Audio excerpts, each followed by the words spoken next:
good? Welcome back. Episode 49, TalkBall Tweakers. Here with my co-host Jake Mazarski and Blake McQuarrie. How you feeling, fellas? We're boiling down to last four teams, final four. We'll get into that. But NBA is coming down to the wire as well. It's a good moment for sports in general. Oh Baseball's yeah. back. Opening day in Detroit. I Yeah. feel good. Feeling really good. And my Nah, team's I still in the tournament, so I don't need to talk about baseball with my group of losers baseball team respectfully. Um, but I feel great, bro. We love the Final Four, and thank God that Duke's not in it. Let's get that out of the way right now. Thank freaking God You Duke is should you not should be in. thinking Braylon, think Kaden Boozer threw a ham sandwich right to the defense. dude, thank God. Oh my God, that makes me feel great. But Final Four. Yeah, nah, Final fucking Four. It's great. I just love too how I had to hear for the past like 8 days, UNC blew a 19-point lead, like all that bullshit. And then Duke blows a 19-point lead. Like in a worse situation, by the way. So yeah, insane. that's an L. That's an Insane. L. But anyway, I'm here now. Let's run Nice, it. nice, nice. All right, Yeah, fuck the just Mets though, since we're on that. I mean they're not terrible. They're not doing terrible right now. There, bro, if you watch them the past 3 days, you'd change your mind about that. What I want you to do is text our friend Lunga after this and say, "What's your opinion on the Mets through 7 games?" You'll get an answer that is, oh God, bro. Yeah, That was that Listen, was yeah. You guys should both do that it. was a heartbreaker on Sunday against the Pirates. Yes, it was. That I was mean rough. Yes, it was. at least you didn't just get swept by the Diamondbacks. But anyway, we're not here to talk about the Mets. Yeah, let's get into the final four. All right, we have the final. What'd you say? Said he's gonna crash out. Yeah, he Keep will. talking about that. The Mets are Yeah, going to be bro. the tweaker of the week. No, for real. All All right. right, let's get into final four in the Eastern region. UConn came out of it. We'll talk about that amazing buzzer beater by Braylon Mullins. Crazy shot. In the South, we have Illinois, the Fighting Illini, coming out. Uh, Good for them. In the West, we have Good for Arizona. them. In the West, Sorry, we sorry. have Keep going. in the West we have Arizona. Uh, in the West we got Arizona, obviously probably the most predictable team to come out of a region, and then Michigan coming out of the Midwest. Michigan kind of got a little lucky, the injury help in that bracket, but obviously still the favorite to come out of that one. So the Final Four is set: UConn and Illinois. On the left side of the bracket, on the right side of the bracket, we have Arizona and Michigan. So just talk to me. Who has a game that, obviously Duke and UConn probably the most memorable one, but what game stood out to you the most to propel a team into this Final Four? I Yeah. mean, Oh, you go first. You go first. you want me to go first? Are you sure? No, actually, because I might take it. I'm gonna push Okay. back on the whole Michigan luck thing, even though I'm a full agenda Michigan hater.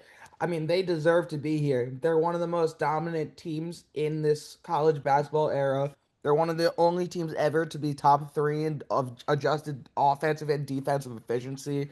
Sure, they had to beat Alabama without Aiden Holloway. Sure, they had to beat they didn't even have to play Iowa State without Joshua Jefferson. They played a healthy Tennessee team that was playing their best basketball of the year, and they belted everyone. They scored over 90 points in every game, and I think a big question about Michigan after the Purdue game, and I guess just after they lost LJ Kason rather, was how are they going to win because they don't look as dominant?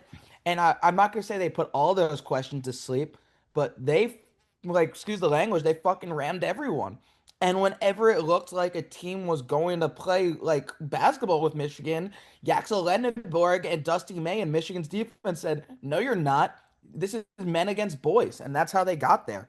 And I look like shorthanded, yeah, but They killed Tennessee, who has a top 10 draft pick in Nate Amon. They killed Alabama, who has the top scoring offense in the country and could shoot the lights out from anywhere. They held Alabama to whatever it was after LeBaron Philon said, "This is personal," and then Michigan outscored him by 20 in the second half. Like, it's really impressive what they've done. Like, look, Arizona first Final Four since '01, Illinois since '05, UConn, we know what they are. And all runs are impressive themselves. I mean, UConn's win is one of the best I've ever seen, but Michigan, in terms of just the run they went on, I mean, there was not a doubt in anyone's mind watching Michigan play those 4 games going, this team's going to be in Indianapolis. And that's the one time I'm going to praise Michigan. I'll praise them more as we talk about the games, but just the how impressive of a run that is, like, it's not because of luck. So, like, seriously. Hey, Yeah. everybody, before you go back, I was just gonna say everybody gets helped out with the injury bug just a little bit. Disclaimer, I was not paid to say that, audience. Not paid to say that. I'm actually surprised Jake went that route. Yeah, I mean, I was gonna go with Michigan there, just obviously, my bias aside. I mean, just Jake put it nicely, the way that they've been belting teams past 2 games, it's pretty impressive. So, I mean, that you look at that dominance and you don't want to really play a team like that in the Final Four. So it's um, very, very impressive. I think also just like Arizona as well. I mean, I'm obviously we're going to talk about that game, but I mean Arizona, they were whooping teams' asses as well. They won against Purdue by what was it, almost 20, and Yeah, then like 12 or something, something like 18. that, yeah. And then they go and they beat Arkansas by shit, damn near 30. So, I mean, Yeah, and Who was the guy that said, that was a real hey, 50-50 coin no, flip yeah, who was game. the guy no, that said 50%? I told you no. 70-30, I it I was gotta eat never my even a words. I got chance. it. I got it. I'll eat my words. I was wrong. I was wrong 100%. I was wrong about that game. I was riding the Arkansas high there, so that's on me. But He was no, sky I mean, high. yeah, it's He was on that shit, but he hey, he was smoking hey, that Darius A cup pack. hey, hey, I thought I was Behind cooking. I thought I was cooking something. So, um, yeah, no, I mean, I'll go with Arizona. I think they're in the same kind of similar boat as Michigan, just the way that they've also been, whooping on teams, especially down when we get down to the Sweet 16, Elite Eight games. Once you're belting teams like that, like both teams have, I mean, it's a clear indicator who the best 2 teams are in the nation. And obviously now we get them squaring off for a shot in the national championship. I wish it was a national championship game. I think everybody in the country probably wishes this was the national championship game, Michigan versus Arizona, which we'll talk about more. But yeah, I think Arizona, to add on to what Jake said about Michigan and then also Arizona's run, those are the 2 that stick out to me as well. Yeah, I mean, the thing that sticks out to me is, I kind of brushed over them, but Illinois, they've impressed me to some degree. I mean, they got Andre Stojakovic coming off the bench, and he can give you 20 to 25 any given night. When you have somebody who comes off the bench and can give you 20, that's like a major bonus. And they're just filled with shooters. That was Brad Underwood's whole plan. Going into the offseason, just recruit a whole bunch of shooters. And you have Boswell who's a facilitator, and then you have guys that just score. And they're all tall too. It's not like they're just shooters. Like they're all tall, they're all big bodies. So even though their defense may not be great, if they're shooting the lights out of the ball, it doesn't matter. And so I had Houston over Illinois, because I felt like Houston's defense was going to be better, but Houston's offense couldn't compete with Illinois' offense. So it was like their offense was worse than their defense, so it didn't match up as well. Um, and then certain players at Houston just weren't as much of a factor. They didn't hit as many shots. So I was impressed with them coming out of that region. I know they didn't face Florida 1 seed. That whole division kind of got messed up. You had UNC lose, and you had certain other teams win and lose. But for them to come out and beat Houston, and then win against Iowa was pretty impressive to handle business against Iowa because that's a Big Ten matchup. That's a Big Ten matchup, and so whenever you have like March Madness conference matchups, it's always, you've seen that team two or three times already. And then to go out and face them again for a third or fourth time in the season and beat them to get to this point is impressive. I definitely did not think they were going to get this far. I saw some people's brackets with Illinois in the Final Four, and I was like, yeah, no, it's not happening. And for them to get here, that's impressive. It's impressive. And then on the other side of the bracket, and then on the east side of the bracket, UConn getting this far, and that's a loaded. I mean, we talked about it. That was the hardest part of the bracket to come out of. And then you got Duke, St. John's, Kansas, Michigan State, UCLA. Like you have really good teams in that division, in that section, and for them to handle business, is they played Furman, UCLA, MS, Michigan State, and then Duke. So they kind of avoided the top half of that bracket, but for them to handle business, and then that shot was crazy in that sequence. I'm not gonna say too much about Caden Boozer. I'm just gonna say you're a D1 point guard going to Duke, and you're scared to go to the free throw line. You're throwing ham sandwiches to lose the game. When he was 6 for 6 in the game too. I mean, I just don't understand. He caught the ball like at the logo right before like right at half court. Instead of taking one dribble and seeing two defenders and think, let me dribble around it because I'm a point guard, right? I go to Duke University. Let me dribble around it. He panicked and just threw it. This is like, I, I, Can I do better? Um, Here's something that Duke could have done to win that game. Yeah. No, it's 75% on John Shire. It's 75%. Because we're talking about Coach K is not losing that game. He's not letting that happen. He's calling timeout No. with the last timeout, 4 seconds left. He's saying, okay, this is who's gonna get it, this is gonna shoot it, this is what's gonna happen. Execute the plan, and we're gonna win. He's not letting his players. I get his Duke University. You trust your players. John Shire's done that where he's tried to let them play out. I trust my players. But in a situation like that, it's not like, oh, the other team scored. Let's go get a bucket. They're playing the half court defense. Let me see if, Cameron Boozer or Isaiah Evans can get a shot off. You're you're up. And or yeah, you're up at the time. So you have to call a timeout to make sure you know what you're doing. They're gonna foul you. You have 5 seconds left. They're gonna foul you. Can So I was gonna say we could talk Final Four, but I'm never gonna take a chance to like pass up a chance to crap on Duke. So let me name all the things that were wrong with that play. Number one, Caleb Foster, the guy that broke his foot 2.5 weeks ago and went through a grueling rehab process. And then a report came out that he said, I'd do anything to put back on the jersey. The experienced guard was on the bench, the guy that doesn't turn over the ball instead of the freshman point guard in that situation. After Duke and John Shire a year ago watched a 9 point lead in the final minute get blown against Houston. One. Your best free throw shooter, Isaiah Evans, 86 on the year. Why is he 90 feet down the court? Why is he not near the ball? Number three, Cameron Boozer. Now he's the least to blame because when you get doubled like that, they're not going to try to foul you and you might lose the ball and then there's going to be a 5 second. But maybe hold on for one more second. But that's being me being a Carolina fan that's nitpicky. But John Shire, how going home with a timeout like that, that is awful. But anyway, yeah, Duke lost that game. who's the coach Those that were I was gonna say, who's the coach that went home with a timeout in his pocket recently? um Matt Eberflus against the That's right. Lions. That's right. He was Matt Eberflus. That's what he was. Matt Eberflus. Yeah, and look, yeah, Duke has a lot of time. Shire has a lot of time. I think people that say John Shire should be fired. Well, it was Dave Portnoy, respectfully. Like, not a lot of people are saying that.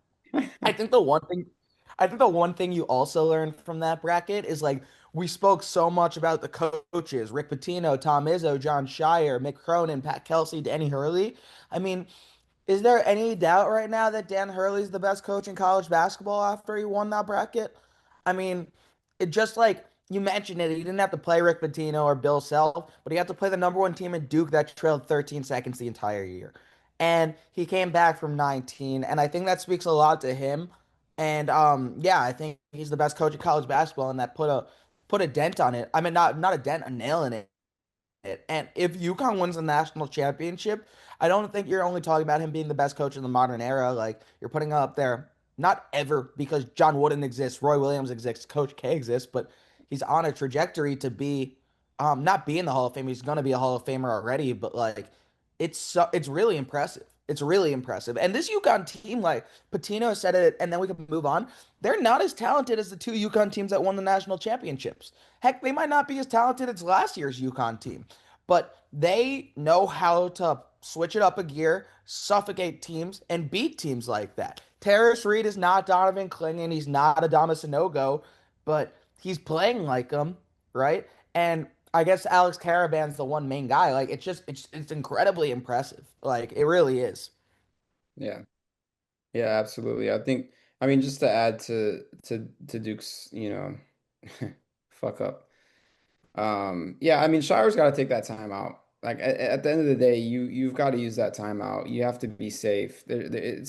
It's not even like, oh, I'm taking the timeout because I don't trust my players, this, that, and the third. Like just take the timeout. You're being safe. You're advancing the ball and you're being safe. Take the timeout. Like there's nothing to it. There's literally nothing to it. That it's literally we seen in real time exactly why you use your timeout in that situation. No matter if you're up by 5, 10, whatever, use your timeout. Just use it. There's 4 seconds left in the game. Use the timeout.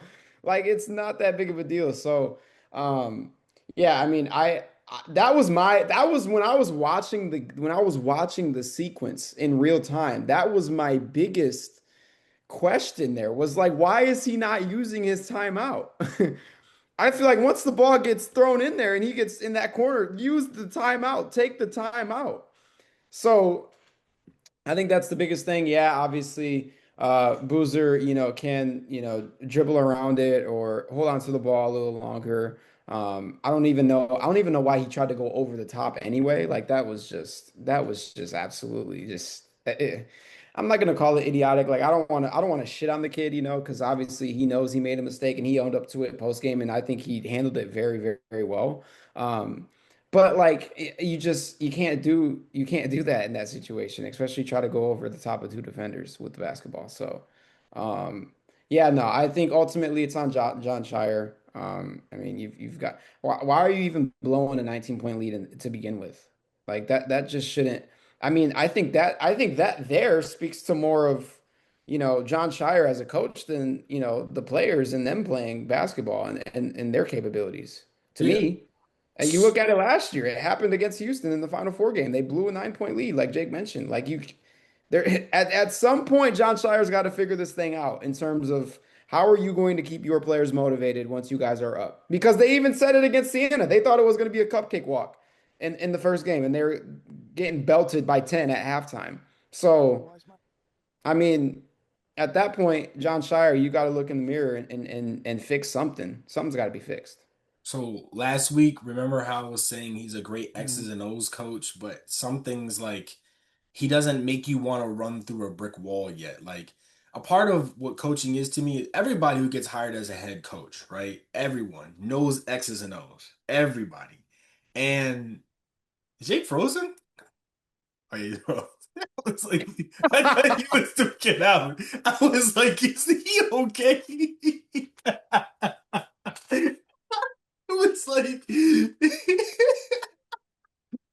it's like something wrong with Oh him. my gosh. It started freaking me out. Um, Yeah, he's going through technical. he's gotta leave the thing, dog. He's gotta leave the thing. That is crazy. All right, well, what's going on, What is going on here? Jake? Why is there two of you? My Wi-Fi is not kind. Okay, Kick there we the go. kick the one with my full name out. Yeah, okay, cool. My All right, there we Wi-Fi is go. not kind. Where were we? Where Um, were we? Could I make one more bold Duke prediction and then we can move?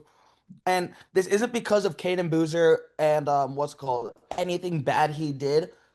I think he's Oh gonna my gosh. transfer oh to my gosh. Miami. I really do. I think no, like listen, You're listen, Jake, you're tweaking out, dog. listen to like my thoughts here. and this might We not happen, can't. We can't. but Jay Lucas is there. He doesn't hear us. Does he not You guys hear? can't hear anything? No, it keeps cutting in and Oh, out. It's like bro, cutting so much in and you're out. frozen again. What the fuck, You might have to bro? go and get on a hotspot, dog. Yeah, your Bro, mouth what is about now? What about now? Can you yeah. hear me? We can hear Okay. you. Where were we? You look like You look like you're on some shit, buddy. Where Wait, just give me a thumbs up if you could hear me and I'll keep talking. What do you put the hat on? What do you think it was gonna help him? What do you think is the satellite on your head? No, no, He put stop. it on like it was a satellite. Like, Okay. let me I adjust didn't this. know what was gonna happen. Oh my God. You know what's crazy is that he's actually it helped. It's helping him. What he You got guys could 5G hear on me that talk right shit? now, right? Yeah, bro. Somehow when you put the He hat on, You your guys Wi-Fi got can hear better. me, right? got 5G on that shit. Good, good. Okay, I'm continuing. Hayden Boozer's going to Miami. I think I got a Wi-Fi hack. It is a I'm Wi-Fi hack. sorry. Caden Boozer's going to Sorry. Miami. I'm sorry. This shit is fucking hilarious, bro. He put the hat The on. hat. It's a hat spat. It's a hot Shit spot on his actually hat. helped It's a though. I'm what? It's a fucking hot crying. spot on All your right. hat. Go All right. ahead. All right. Go ahead. Go ahead. I'm All sorry. right. Hayden Boozer's going to transfer to Miami. That's it. Um, because Duke is going to bring back Caleb Foster and they're going to bring Darian Rippey in. There's no spot for Caden Boozer. His AAU coach is the assistant coach at Miami. Jay Lucas was at Duke. Miami has money. I would not be surprised if Caden Boozer's a Miami Hurricane next year. And that's not because of anything he did at Duke that's wrong. It's because of just what Duke is. And why not go be a starter at Miami and do all that? Because you're not going to start at Duke because Darian Rippey is fucking gross. He's disgusting. And so, Caden Boozer, Miami Hurricane. That's my bold prediction. That is a bold prediction. Very bold. And That's it might not happen. But there was a rumor that Jay Lucas almost poached the Boozer twins last year too. And so I would not be surprised. And I don't know if John Shire is going to force them out, but like I think it's very possible that he played his last game in Duke Blue. And that's sad because like he shouldn't be remembered for that last play, but that's how he's going to be remembered. yeah, that's an interesting take. You go to Miami. I'm pretty sure John Shire would probably not blink twice if he walked out the door. They could be like, we got people No, coming in ahead of you. All right, let's get into. I think if that's all for the Elite Eight games, we could talk about the Final Four now. Get into the Final Four teams. Obviously, like I said, we'll start on the left side of the bracket, UConn and Illinois. Just give each of you give you thoughts on UConn Illinois matchup. is my Wi-Fi working? Yeah. Um, You got the hat on. You got yeah, the that hat's on, on. dog. Can't believe that shit worked. It Um, Dan Hurley versus Brad Underwood. It's a great matchup off the front. They played at Madison Square Garden in November, but Keaton Wagler was not Keaton Wagler. It's him versus Braylon Mullins. Inside, it's Terrace Reed versus the Ivisic twins. It's UConn's suffocating defense against Illinois' top three offense. And it's two teams that maybe weren't ranked at the top the entire season, but you both knew that they could threaten like this, and now they get the chance to play for the national championship. Um, it's going to be a great game. I think when looking at this game, the one thing Illinois doesn't have that UConn does is Alex Caravan. And Caravan has been here before twice. He's looking to be one of the only players to win three national championships ever. And in the Duke game, he was not good. And then they still drew up a play for him down four with 50 seconds left, and he canned a three.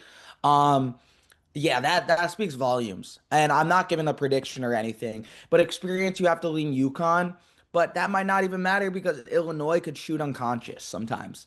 And yeah, no, I definitely think there's going to be a filling out process in this game. Uh Great game off the forefront. Let's start with that. Absolutely great game. Um, Yeah, I mean, I think it's going to be an interesting one. I think UConn matches up well with Illinois' offense. Obviously, we know, their offensive ability there, especially starting with Keaton Wagler.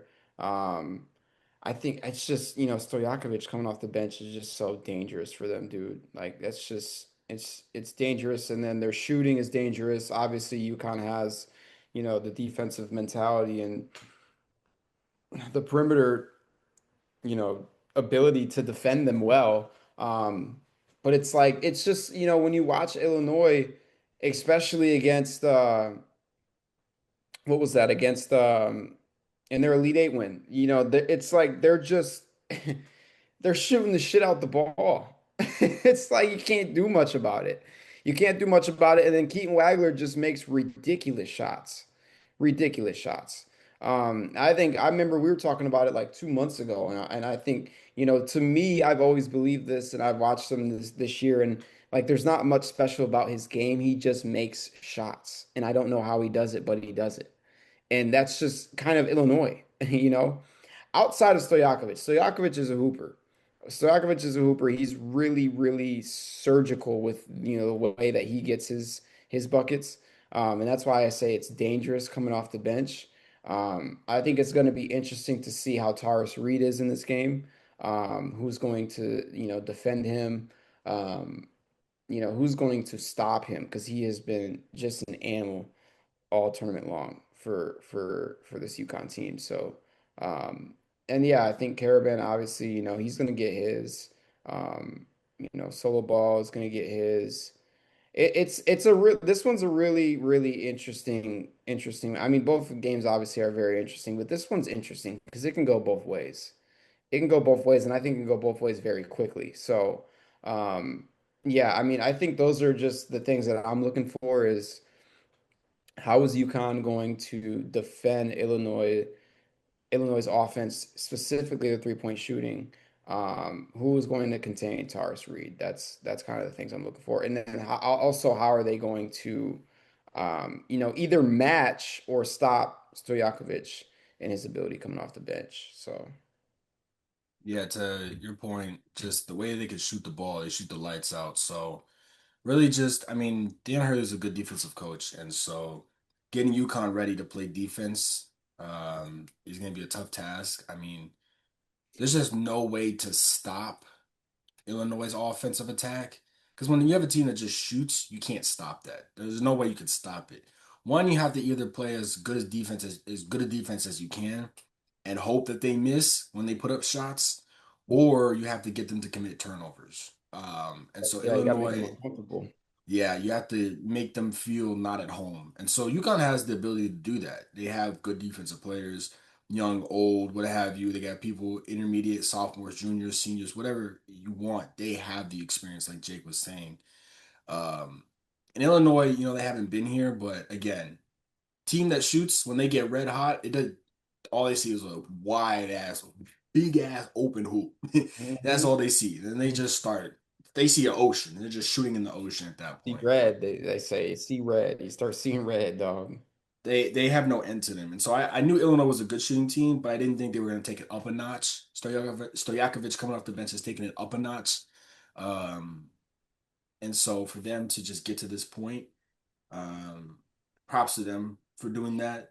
And so, you know, uh, I think this is obviously the best team that they're going to face in the tournament so far. Obviously, it being the Final Four, but Houston's good. They just didn't have as much scoring, and UConn has scoring. They have scoring. Now they do it in a lot of different ways, whether it's inside with Terrence Reed, Caravan, Mullins, solo ball, what have you. But they have everything that you need: guard play, forward play, big men play. So, um, yeah, I think the X factor in this is just UConn's defense. That's really what it is, in my opinion. Okay.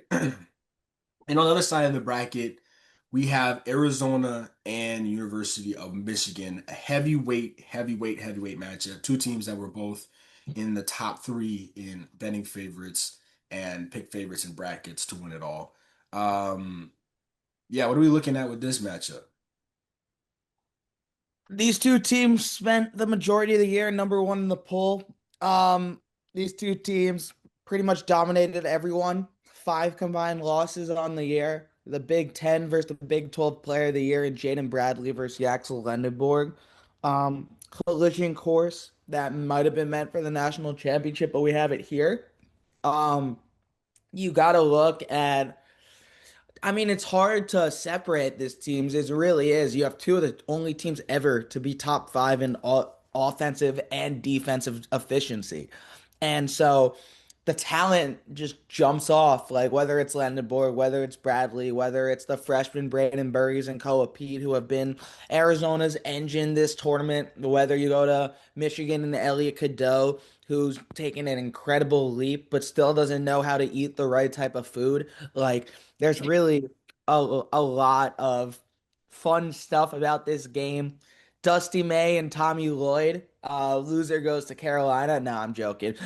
Two of the best younger coaches, and by younger I mean like in terms of with their programs and how they've been able to match up with these juggernauts. There's just so much to like about this game. Um, it screams 1 point game to me. It doesn't scream blowout. It screams a lot of individual plays because of how good these teams are defensively. And these teams are both of them have passed every single challenge this year. And now it's just like who's going to win this one game and who's going to keep their dream season alive because they're both having their best season in our lifetime. And now it's like one game for it. And so that's insane. And then there's another game for one of them after this, but it really feels like this one is the national championship a little. Yeah. Um, I mean, yeah, just to pick back up where you left off at, like I had mentioned, I think a lot of people wish this was the national championship. This game's going to feel like the national championship. I mean, this is a game of the century. You know, that's that type of heavyweight that's here right now, and this game is this is one of the games of the centuries. Um, I think uh, when you look at obviously Arizona, I mean, I'm not even going to go single out either team here. I'm going to go both teams because they're so similar. They're so deep. Tommy Lloyd and Dusty May both play, a good amount of guys. And the guys who are playing have large impacts on how each team is playing. So that's there. They both have size. They both can shoot the ball well. I think Arizona probably shoots it a little bit better. Um, I think the interesting part about that, though, is Michigan, obviously, when you look at games that they have lost or have been in close matchups, is their lack to defend the perimeter. Um, I don't like to use the Alabama game as an example because that second half was a whole lot different than the first half, and even in that first half, Alabama was shooting the shit out of the ball. I was watching that and I was like, this is insane. The way that they're shooting this basketball right now, this is crazy. So I don't like to use that game as an example. I mean, like I'll use maybe Nebraska back in what was that, December, January. Um, like that was a very close game. Michigan could have very well lost, almost did lose. Uh, they weren't defending the perimeter very well. And I think with Michigan and where they struggle inside of not defending that perimeter well is they're not getting off of their screens well. And Arizona's got some big bodies, they've got some big guys. They got Krivas, they've got Del Orso, they've got um, you know, they've got size, Well, so Pete, it's like yeah. exactly. So it's like if they're going to be setting screens, you got to be able to get off of those screens so they do not shoot shit out the ball. Um, so I think, obviously for Michigan, it comes down to that. I think for Arizona, I think for both teams, it comes down to guard play as well. Like I think ultimately, whoever wins this game, it's going to be who wins the battle of guard play. I think Arizona has the edge there with Jaden Bradley and Burries, but Elliot Cadeau's got to have a game of his life. Trey McKinney has to come off the bench and keep playing the way that he's been playing because he's been playing absolutely amazing for this team.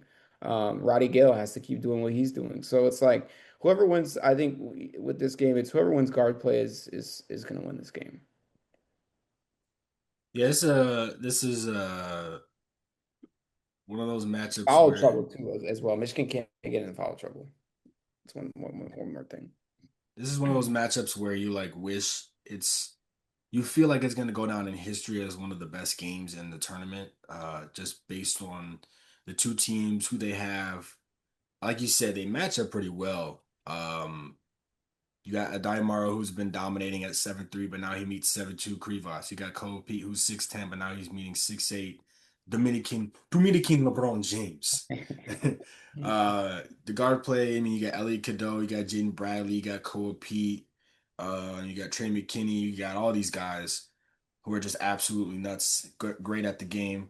I think the difference for me is closing down the stretch.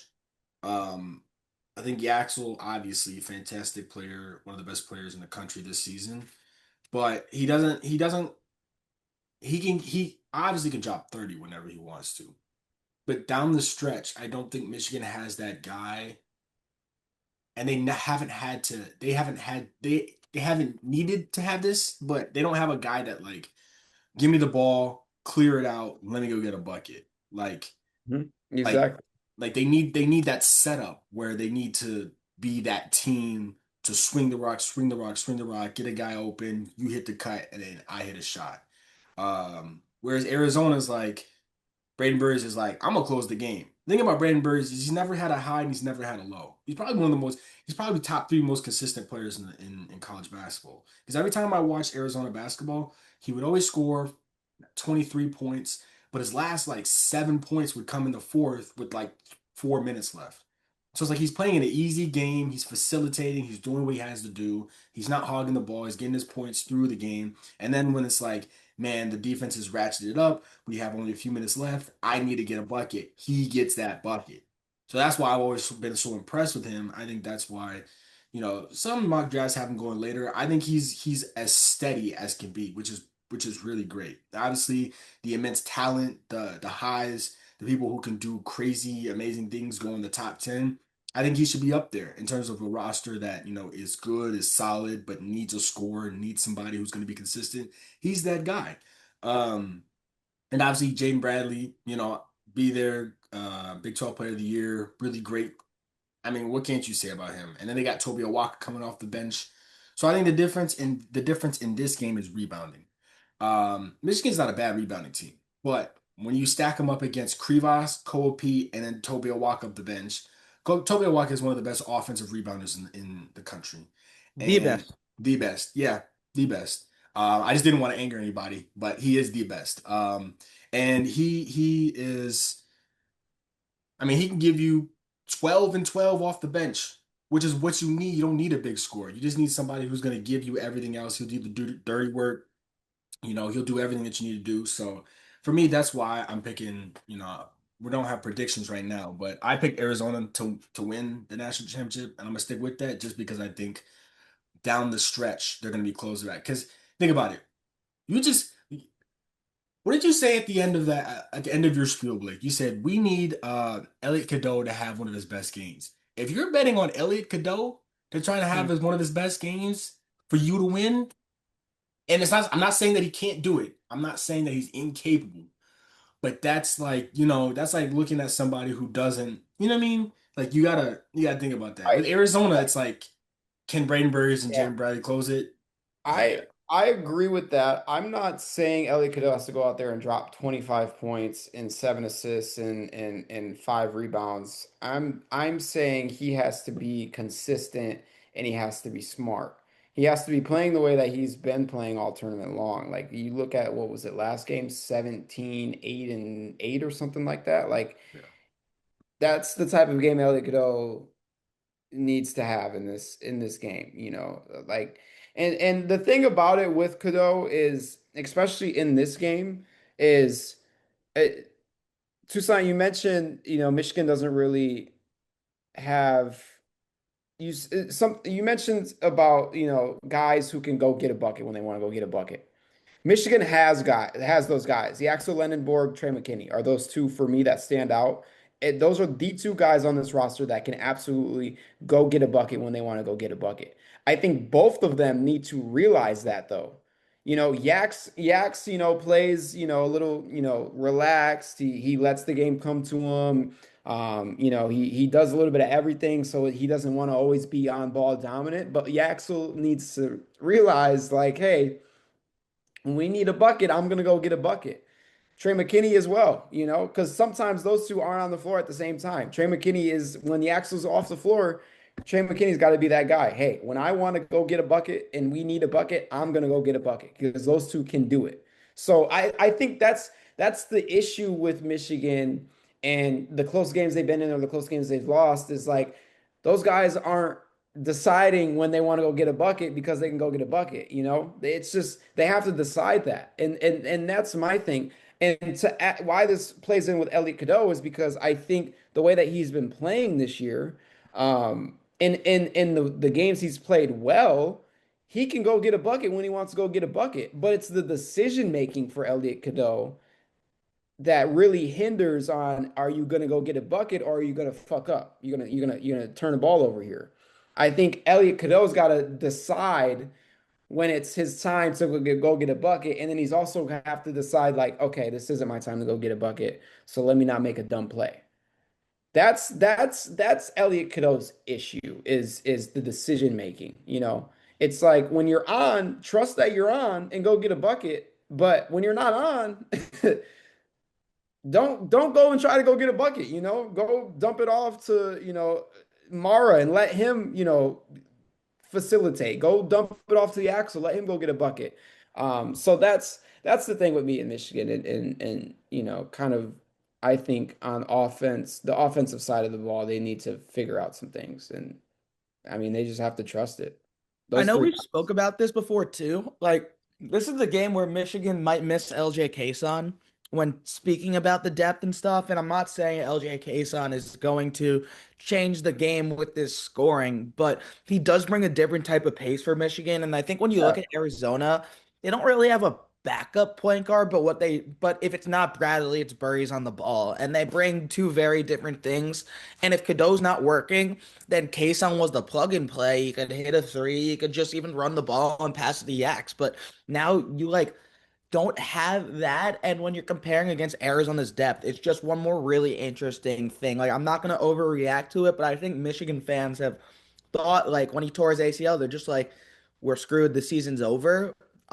No, but like against the top teams in the country, your depth is going to be tested, and that's like one of them because this guy, as a freshman, was huge for Michigan, and now you just don't have him, and it sucks. And against Arizona, like yeah, it sucks even more. So I just wanted to bring that up as well. Yeah, And then, that's a great. oh, No, sorry, no, go one ahead. more big difference maker in this game, Bryce James. Shut the fuck up. What are you talking That's about? the little Nah, sperm. That's the little sperm. yeah, dude, that is why Arizona's in the Final Four. Can I get? Nah, I'm joking. Facts. Um, yeah, I just love those videos. Yeah, no, depth is a good point though. I'll finish with a real take. Like these teams are both gonna play nine guys, and it's just like who's gonna be the guy? Is it gonna be Jaden Bradley who made the shot of his life against Iowa State? Is it going to be Axel Lendenborg who's the not most experienced because I'd still give that to Bradley, but I mean he's definitely a well-experienced guy on the court. Krivas versus Mara, two international centers inside. It really feels like you said it, Blake, to start off. These teams are very similar. And that's why they both dominated their respective conferences. And now, yeah, one of them's making the natty. So it's the game everyone wanted, and now you have it. I want to add to the LJ Kaysen discussion too, because I, it, I think obviously yes, I think this could be a game where Michigan realizes like, okay, yeah, we miss LJ Kaysen, but I also want to add to that a little bit. And if you look at how Michigan played in the Big Ten tournament, and you put that against how they've played in this NCAA tournament, they figured out how to play without LJ Kaysen. because you look at that Big Ten tournament and it was like they're really the discussion was, and you watched you if you wa really watch them all year long and then you watch them in the Big Ten tournament, it was wow, yeah, they are missing LJ Kaysen a lot. And then you watch them in the NCAA tournament and it's like they figured it out without LJ Kaysen. Exactly. They figured it out without LJ Kaysen. So I think yes, obviously, like I think LJ Kaysen not playing in this game can be a hit or miss for them, but I ultimately think that they have figured out how to play without him, and I wouldn't be surprised if, I mean, obviously, wouldn't be surprised if they win this game, but it's like, it's, I think it's less of a difference maker now than what it was in the Big Ten tournament because they have figured out how to play without him, and I think the Big Ten tournament helped them out a lot in losing to Purdue and having that close game against Wisconsin and having the close. They had close games all their whole Big Ten tournament was close games. Ohio State, Wisconsin, Purdue. So I think it's just interesting to point out just the two very different ways that they played basketball in Mhm. the Big Ten tournament to now, and I think they figured it out without LJ Kaysen. So, but it's like, yeah, I mean, you don't want to miss that though. Like I remember we were texting about it a few weeks ago, and I had mentioned just it's the energy that he brings off the bench, and it's the way that he wears a defense down, the way that he's able to get to the rack and score effortlessly, and the way that he's able to facilitate and yeah, like you. I mean, if they had that on top of just the way that they've played all tournament long, it's like they could potentially beat the brakes off of Arizona if they had that, but they don't. So Okay. So national championship game is on Monday, but I assume we're not going to be recording before the national championship game. So what we're going to do is give our picks, and then we're going to talk about what the potential national championship game might be. Obviously, it might not be 100% correct, because we're not going to be filming in between that, but give them the rundown of who you think is going to be in the national championship game, and then we'll get to that. Well, um so do you want to just pick each game and then go natty or something? yeah. Yeah. Yeah, okay. Who wants to start us off? UConn, Illinois. Where we all going? I'll start us off. Why the fuck not? I think the difference here is, look, experience could mean a lot of things. It can mean absolutely nothing because these are two very well coached basketball teams, or it could mean everything by people because the Final Four, you see it every year, and you see it in all these big sporting events. It's a little bit of a settling in process, the venue, all that stuff, biggest game of your life. I think Dan Hurley's going to have his team more ready from the start. I think Illinois is going to get into this game. And I think it's going to be a lot of haymakers. I think there's going to be a lot of haymakers in both of these games. I think when looking at this statistically, the reason I lean UConn is they are top 30 in the nation defending the three at 30%. And if Illinois, for some reason, has a bad shooting night, which I'm not saying they will, I think they'll have a fine shooting night. UConn just defends the three really well. I expect Jalen Stewart or Jaden Ross to be on Keaton Wagler. It's what version of Silas Demery are you going to get? And I think Terrace Reed's going to be able to get what's his even against the Ivisic twins. And I just trust UConn. I really do. I think they turn it up another gear. And I mean, if the Elite Eight didn't show it, or the Sweet 16, or even the round of 32, they know how to win close games. And Illinois hasn't really had to play a close game that much this tournament. And so I think that's the difference for me. I'm going to go UConn there. Yeah, I think I agree with Jake. I think Jake had all the everything on the nail pretty much. I mean, I think what sticks out is that close game type of thing. I just feel like with Illinois, it's like when they've won big, and when they've lost, it's like they get in those close games and they fold. And it's I'm not gonna say it's not good, but like you don't want to be losing close games. You want to be able to win close games, especially once you get to this time, especially in the Final Four against dogs. So, um, yeah, I mean, I think their offense is going to click. I think they're going to come out strong. I think, I wouldn't be surprised if Illinois is up like, 7-10 within the first few minutes of the game. Um, wouldn't be surprised at all because that's just how Illinois' offense is, and that's how dominant they are, and Just the energy that they bring on the offensive side of the ball. I think one, Dan Hurley's a lunatic, and I think he is going to have these boys locked in and ready to play. I think defense is going to be the difference maker, and I think ultimately, how do you stop Tyrus Reed down there the way that he's been playing? Um, so yeah, I think I've got UConn in this one. I think it will be a close game as well. By the end of the buzzer, I think it will be a close game. I think final score will be very, very close. Um, and I think that's why I got UConn pulling this one out. Yeah, UConn. I think there's just too much depth and variety with UConn. Illinois is good, but I don't see Stojakovic having a 25-point game.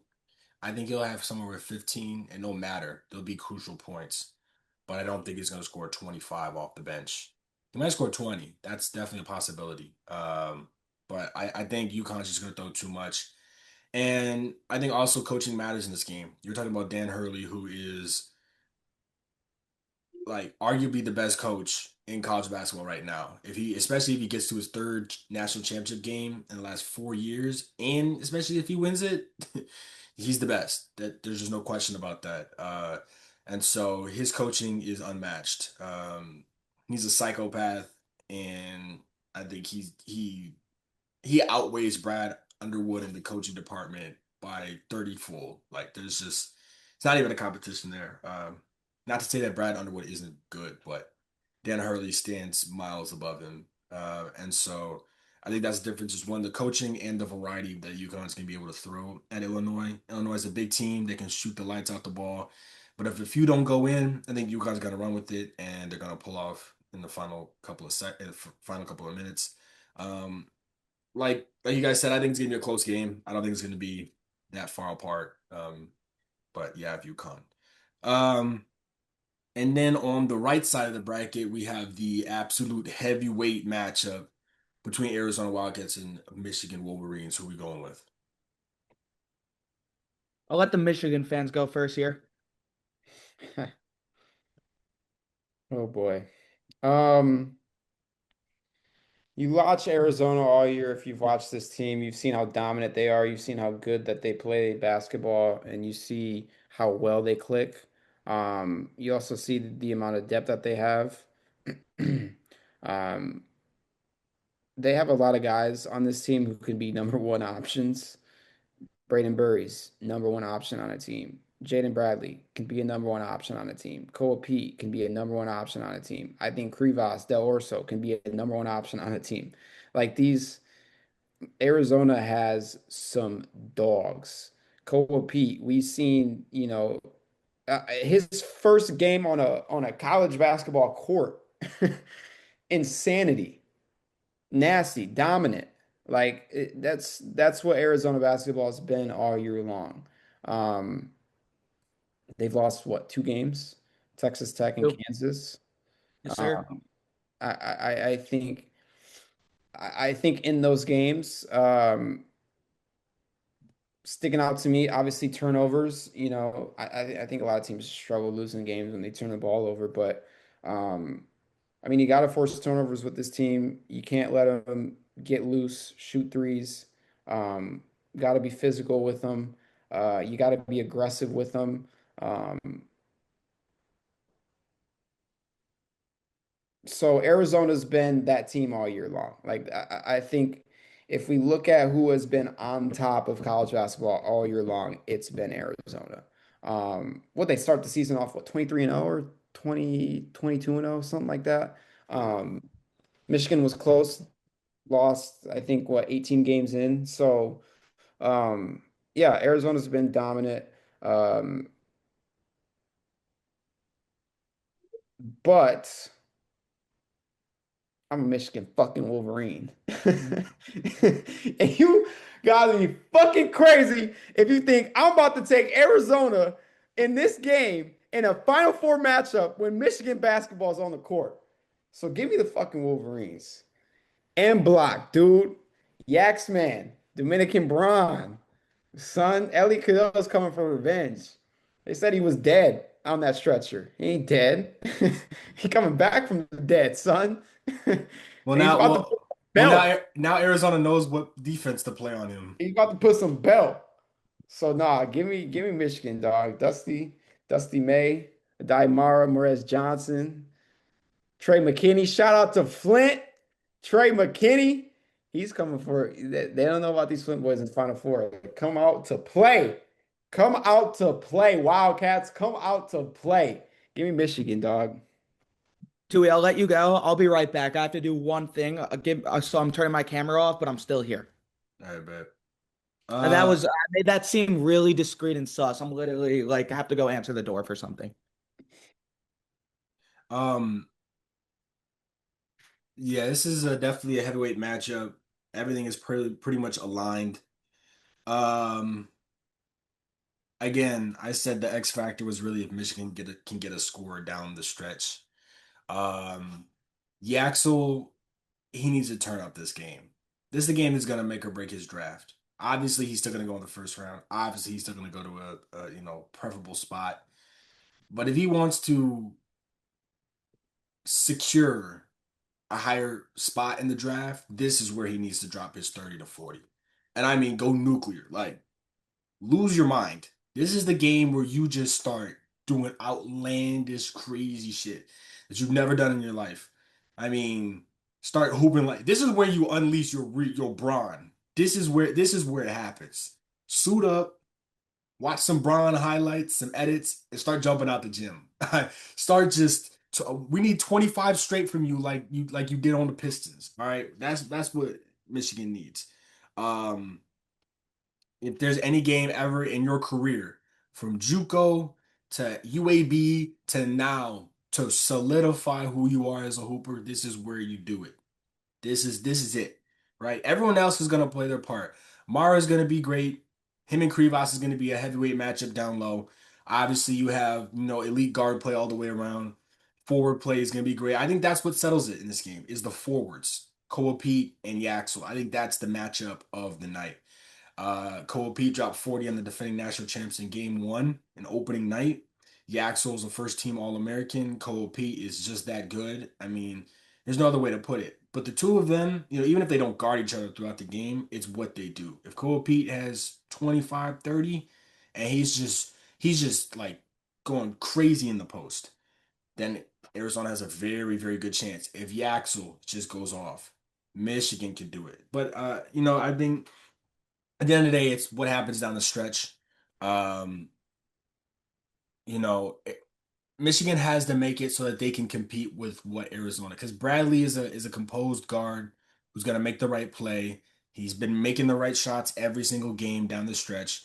And then I just said it earlier, Burries is the most consistent guard I've ever seen this season, at least. He's the most consistent guard I've seen this season.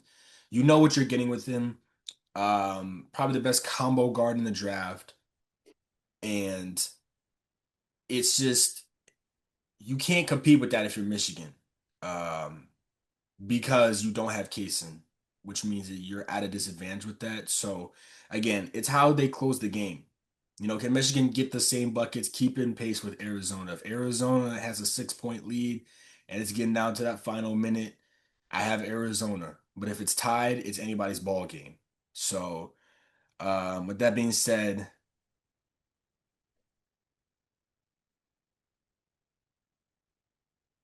I'm picking Arizona. I think Arizona's. Oh no, dog! I can't believe this. Yo, No, I'm gonna have to go against what? Michigan. I'm going against Michigan. Bruh. I am. I am. Do I want Michigan to win? Of course. Of course I want Michigan to win. But I think it's just down that stretch. I think that's what's gonna happen. It's gonna be hard for Michigan to adapt to a certain identity right before a game. But let me just say this. I believe in Yax. I think he can do it. I truly believe he can come down the stretch and just annihilate Arizona defense. But from what I seen by Arizona, well, I doubted them when Cole P went out. I said, oh no, this is wraps. They're gonna drop to like 10 in the nation. They lost 2 games, and then they realized, wait a minute, who gives a damn about Cole Pete? We just gonna win without him. Delorso dropped 20.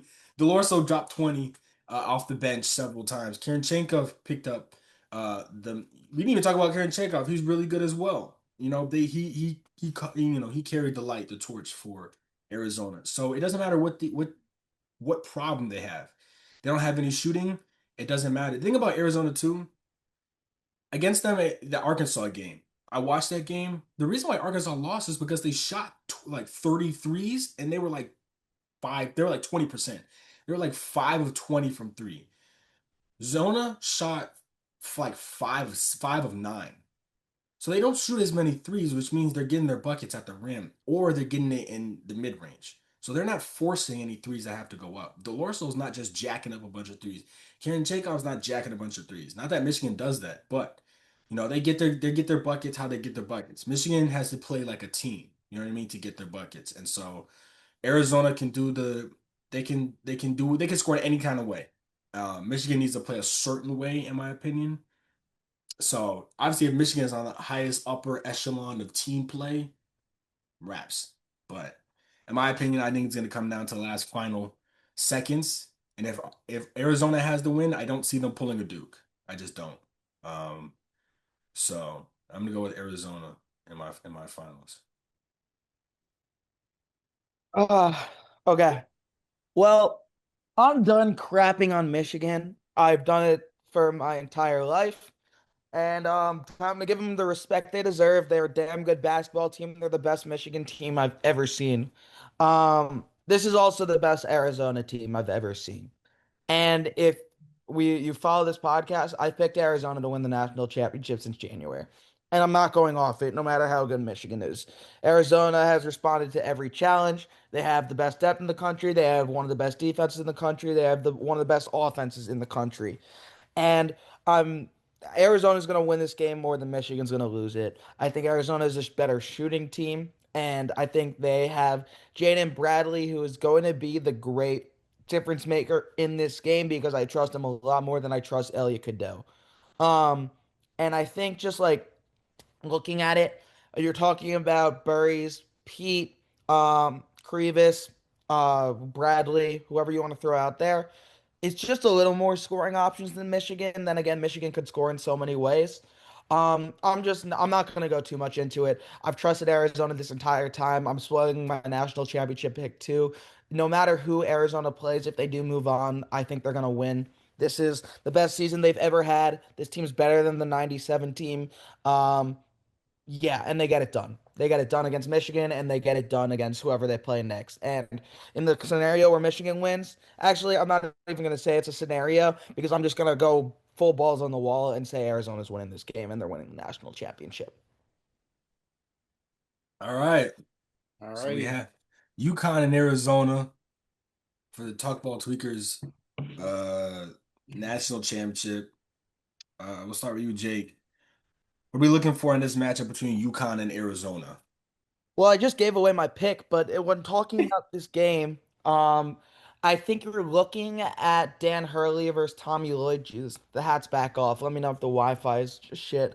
Um, You're looking at two teams that defend the three very well. You're looking at some really talented freshmen in Pete, Burries, Mullins. You're looking at experienced guards on both sides in Bradley and Demery. I think Demery is one of the guys that you really look at and go, okay, this guy needs to play the game of his life to match up with Arizona.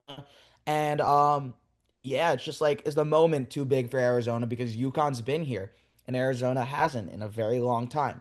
I don't think that's going to matter. I think Arizona's that good. I think Arizona has responded to everything. I sound like a broken record, but Arizona's winning the national championship. And until I see a scoreboard that says that they lost with triple zeros, I'm going with Arizona. UConn could throw everything at them. Terrace Reavers, Koa Pete's one that I go, this is going to be freaking awesome in this game. One guy that I'm looking at in this game for UConn, if they're going to be in this solo ball, because he's going to be the guy that has to match up with Burries and do the scoring with Burries. And I'm not saying you can't. I love Arizona. And so give me Arizona, first national championship since 1997. Yeah, I think if it is Arizona versus UConn, I'm gonna go with Arizona. I think that they're just too deep. I think they're too good for UConn to handle. I think that would be a really, really good game, though. I think it would be a really, really good game. and like I want to pick like Arizona. Even I want to pick Dan Hurley very, very badly in UConn. Um, but I think Arizona w would win that game 100%. Um, Arizona has the size and they have the skill to stop Taurus Reed. Um, they've got this. They've got the guys and the skill to stop every one of the guys in UConn's lineup. Um, I mean, how do you stop caravan shooting? Yeah, but like Arizona can do it. I think they have the capability to do it. So I think yeah, I think Arizona is too good of a basketball team to lose to UConn. I think it would be a close game, but I would go with Arizona in that one just because of size. Yeah, we're gonna do a complete sweep here. I mean, I had Arizona win the national championship already. And I just think, listen, my main reason is I doubted them when Cole Pete went out. I thought they were done. I thought they had good talent, but he was the one thing. They were very Koa Pete centric earlier in the year. When he went out, that was probably the best thing for them because they figured out that they have all these other guys that can contribute to the scoring. And then when he came back, they just inserted a 20 point per game, player into the lineup. And it was just like you're adding 20 more points. The chemistry didn't Dwayne, it didn't go away. Um, they were still as good as ever. So Arizona's just my pick. I think they're too big, too physical. They have everything. Like when you talk about everything, they have everything you need. Shooting, rebounding, experience, um, closers, leaders, whatever you need. They have everything. So I picked them at the beginning of the tournament, and I'm gonna ride with them all the way to the end. So I have Arizona. So we got Arizona in the Talkball Tweakers National Championship. They're holding the trophy at the end. All right. That was our natty pick for our bracket, wasn't it? Yeah. Yeah, Yeah. yeah, We stuck true. What was yeah. our We're not natty we're not what going off it. what was our natty pick last year at the beginning? Um, well, St. look, John. I'm gonna say it. We thought it was gonna be Florida, but we literally said we literally go watch the video and we're just like, let's be different and let's pick St. John's because everyone's Yeah, I mean, yeah, I think we we did. I think we all we were. thought it was gonna be Florida, but we're just like, let's Yeah, be magical. we did. I remember we did like Florida a lot, but we wanted to pick St. John's Yeah. because, yeah, we wanted to be different. We gotta stop being different, man. We gotta just pick the winner. Next year we're just picking a winner. Well, we weren't different this But year. We picked Arizona. That's true. That's true. I what mean, you who else are you gonna pick? Like what in you all reality, there's like four options. The only different one would have been UConn, and that wasn't even that different. All right. you're saying misunderstood. All right. Let's get to tweaker of the week since we got to get out of here soon enough. There's some good options this week. There's some sneaky good options. Uh, I don't want to take the low blow. I really don't. I really don't want to take the easy punch. I really don't. Go ahead. Go ahead. No, no, no, no, no, no. I'm not gonna. Um, I'll go with something different. Like I just can't do it. I'm gonna go with Carlos Boozer. I'll be different. Carlos Boozer waving goodbye to fans in the St. John's game and his face when you kind of hit that shot. It's just so funny. It's so funny. And I guess Duke fans, like, yeah, look, I could take the low blow all I want, but Duke, you're hilarious. They're just funny. They're funny fans, you know? Um, yeah, that's all I got. Do you want to do the low blow as a group tweaker of the week? Yeah, sure. Are you, what's the low blow?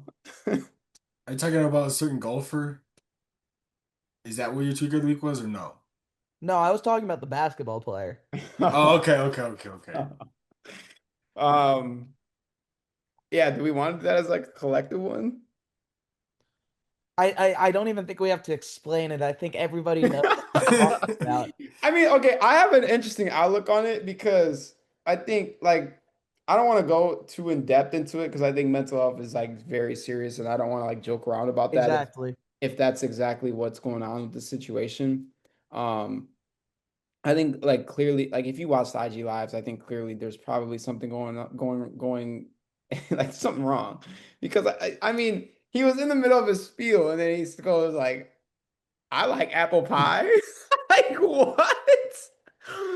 Like he just started talking about apple pie. So it's I do like apple pie.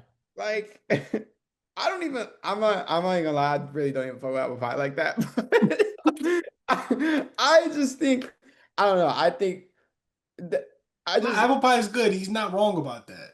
I have an interesting outlook on it because like I think the stuff that he was preaching, I'm a firm believer in God. Everybody has their beliefs and everybody can have their beliefs. That's the type of person I am. That's what I believe in. I think anybody can have their beliefs in whatever the case may be.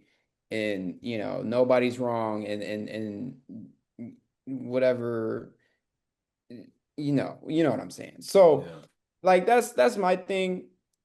I think you get put in a tough situation when you start condemning people for their beliefs and like what they want to do and what they want to do with their life. And I think that's where he crossed the line on things. So, yeah.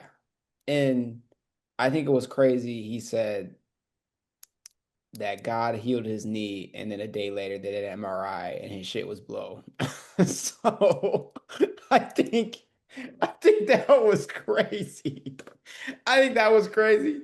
Um, so yeah, I think yeah, I mean it like I said, if there is something going on mentally, I wish he gets the help that he needs to get. I think I also think there's been a lot of I hate with these types of situations, there gets a lot of shit thrown at the person and like they said I don't know how true it is. They said he was like, abusing his wife and like, he was making comments to his wife and things like He's that. got a Like whole I bunch don't of know. just traumatic experiences in his life that are. I don't know how true any of it is, but I just know in these types of situations, random shit gets thrown out there and people start believing it. So, Well, he said that himself. oh, he did. I didn't watch the Yeah. full videos. No, So, no, he in like previous interviews, he okay, said like all the traumatic stuff he's been through, and okay, that was one of the things he said he did. It came from his mouth. So it's like gotcha. Okay, okay, he's just got a lot of stuff going on, and I think I read a report on it basically, and okay. basically they said that when he was with the Pistons, he was pretty much he was doing what he's doing now, but like behind closed doors. He wasn't going on live. Like he was saying the same stuff to Yeah. people. He was saying things to reporters. He was asking Mhm. reporters really outlandish and strange questions. He was just saying things that you can't just basically just straight up say. Um, and then, like there's a time and a place for everything. So yeah, it's obviously one of those things where like he needs help. Like he needs someone to Yeah, look at him and but again, it's not okay for you to, condemn people for their beliefs. yeah, It's just like the things he did. It's one thing to say things and to preach about things, but when you end up like going overboard and you gotta think about like everybody represents somebody, whether it's your family, whether it's a company, especially if you're in a national, spotlight. Um, you just can't do that kind of stuff. Like us journalists, we know we can't just get on Twitter or Instagram or TikTok and just say whatever we want. Because there are people that have literally been fired for speaking their mind. right. And it's like it's okay if you want to speak your mind, but there are consequences to when you want to do it and if you represent a company. You know what I mean? Um, there are a lot of famous cases of journalists who have put their thought into a tweet and they have in their bio, reporter for X, Y, and Z, and you can't say that because that's not what represents the station or the company. And so you just have to know what you're saying. So he was making points for like, oh, Anthony Edwards did this, and it's like, buddy, you're not Anthony Edwards. I mean, he's the golden ticket for Minnesota right now. You time and Yeah, place for everything. yeah, um and then just the extended nature of him doing it. That's why the Pistons got rid of him. That was a report because he was doing all this stuff in the Pistons building, and they were like, we see it. We see the light at the end of the tunnel. We're not dealing with it. So, but yeah. yeah, yeah. Uh, my tweaker of the week is Tiger Woods. Oh, He Oh man, where do I even begin? This is Mm, probably like his 15th car crash. I he just needs a driver at this point. Just hire a driver. You know how much money Tiger Woods got? I mean, just hire a driver, man. Hire a full-time driver and go wherever you don't need to drive yourself. All right, you're always on painkillers because you got back issues and leg issues and this, that, and the other thing. Um, Retire from golfing fully. Just retire. Because at this point, you keep trying to get back, and then you tear your Achilles, and then this, and then that, and it's like I've never seen a crazy downfall from an athlete this big, in terms of the scandal and everything. And now Twitter got you looking crazy. There's clips. Yo, look at this. This is him in the back of the cop car. Bro, bro, they said he was looking like Anakin Skywalker. So I mean, the They the say, sorry, that was just the president called me. the memes that are going off about him are crazy. They're insane commercial. They're like these are insane memes. Yeah, no, I was just it's crazy because I was just laughing with my boys about this because I was like, I had sent this Yeah, they mm. said that's their AAU coach. backwards hat. No, Tiger was tripping. Bro, Tiger was they said he was going to 84 and a 45 and he was crazy. and I think he was on pain meds because he blew a zero on the breathalyzer, but they told him to do a piss test and he was like, nah, I ain't doing that. Yeah, So they were like, yeah, we gotta get you up out of here. This is also the thing is like my thing is like obviously he probably shouldn't be driving, but then again, it's like if you think about Tiger Woods, like bro has been off pain meds for the past like forever. Yeah. 10 years. So like he's been doing this for That's I what I'm mean saying. Just we know like we know he's been doing it because he's got this isn't his first time, but it's like he was probably just doing that shit the other day, like before he crashed. I'm being for real. Like, I don't think Tigers had a driver. If he was driving on a random sunny day on what was it, Saturday, Friday, like I don't think he was. bro, This but that's what I'm schedule. saying. If he gets a driver, he can take all the pain meds he wants and then hallucinate in the back seat, and it won't matter. He won't get into car crashes, but he keeps getting. Oh, you know how many times he's crashed? Yeah, no, I know. Yeah, He's it's been in like seven different car no, accidents. no, yeah. I don't. It's bad. He absolutely needs to That's what I'm drive saying. Get a driver. behind You're a he needs to be billionaire. behind the wheel. You're a billionaire who doesn't want to get a driver. Just get a Mm. Yeah, billion. but I mean, you also gotta think like these are you said it there. He's a billionaire, so it's like he don't want to get a damn driver. Like he don't want to be. He's probably like I'm Tiger Woods. Like I don't want to drive myself. Like, I, gu- I no, guess, but it's like, maybe buddy. now he realized he wants to drive. He needs to get a driver, Yeah, but because his license might be gone. That's why. it was flipped. They say he flipped his shit off the hydros, Bro, he was in La La Land. He was floating. and then he said he looked down, checked his phone, switched the radio. Buddy, nah. What's that meme? What's that meme when Rod Wave playing and you just got in a car accident? You gotta switch it. Oh yeah, you gotta switch the. You gotta switch it because that ain't going. Nah, Nah, he was sweating profusely, locked in. He Hmm. bro. thought he They was had fine. him doing the test. He was like these. He was like, No, I was like, that was crazy. yo, I've never seen a test like that either. they made him do everything. That was I mean, crazy. if you do it at 84 and a 45, yeah, you Mr. flip. Woods. Mr. Woods? Mr. Woods? He said, sorry, that was the president called me. That shit had me crying, bro. That shit had me crying. He thought he was gonna walk away free. Free will. Hmm. Nah, Isn't he? Because he's dating uh he said, Trump's. He was get dating the Trump's. fuck out. He's dating Yeah, a Trump. I don't know. he's I think his granddaughter or something. I don't know. Yeah, she gave him an ultimatum after that. They're like, she was like, yeah, I can't be with no guy that's gonna flip a Didn't car. they say there's like a rule though within like the Trumps that like he can't drive none of the oh it might be Trump's daughter. They said he's like he can't It is drive. Trump's like granddaughter or something. They said yeah, they said he can't drive nowhere. Like I don't know. Wait, I think it's might be a rumor, but wait, what do they you mean he can't drive nowhere? like within the Trump family, like they're like, no, he can't drive he can't drive nobody. Yeah.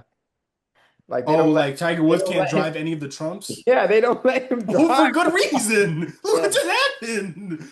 Look what just happened. this shit was hanging like these, bro. Yeah, I of was course like, they yo, said that. Of course I they was said like, that. how, bro? When I seen the car, I was like, how did you do that? I told How you, do you do that? bro, he was out of there. Why do you think he had And the he was, shades on? you know what's crazy? He was cool, calm, and collected. He was But he cool. was, no, you know his inner, he was panicking on the inside. He said, okay, play it cool. Hmm. I don't know, dog. He was taking the knee. You think he was playing it cool? Trying to play it cool? I think he was cool. I think he was very cool. Bro, you get in a car accident with the cops and you take a knee, bro, you're not cool. You're not cool. You wrapped in a blanket in the back With the seat, looking like hat. Anakin's. You look like E.T. in the back seat. He had the He blankets started, around him. and he started screaming too,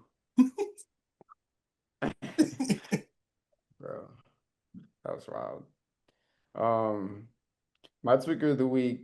I'm gonna be quick with this one because I really don't want to spiel too long for this. Yeah, I got to dip in 2 minutes anyway. Yeah, is everybody that's mad at LeBron James. I just think like just chill. Like it's not that big of a deal. So what? He said he don't want to be in Memphis, like, and he thinks the Grizzlies should be in Nashville. Like, Is he wrong? it's funny. No, he's not wrong. It's funny because somebody put up a 2-minute clip of 20 different NBA players saying the exact same thing. And now we're getting, oh, now LeBron's not for the black community? Really? Are we serious? The amount of stuff that LeBron has done for the black community, the how vocal he has been, opened up a whole school in Akron. Like, come on, bro. And we're sitting here saying Look, now we're trying to say just because he don't want to be in Memphis, where shit happens in Memphis, it's very known. look, Shit look, happens in Memphis. look at Pooh Shiesty right now. You think he want to go to that? You want to think he want to go to a war zone?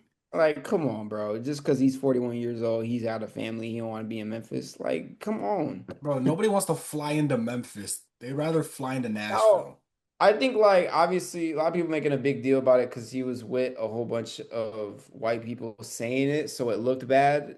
I mean, should he have been a little bit more careful? Maybe, but like I think honestly, like he was just in good nature. I think it literally was just one of those talks you have with the fellas like on the golf course. Like that's just really what it was. So I don't know. I just think people are overreacting about it. It's crazy now they saying he is it for the black community because he don't want to be in Memphis. I just think that's wild, but Exactly. that's all. All All right, I right, got a Arizona National Championship. Duke, you suck. I'll talk to everyone soon. all right. Peace. Peace out. Yeah, nah, that's really all we got. Comment your national champion, who y'all think will win. As always, run up socials, like, comment, subscribe. Um, yeah, share it out to everybody. Your mom, your grandma. That's about it. Yes, Stay sir. fly.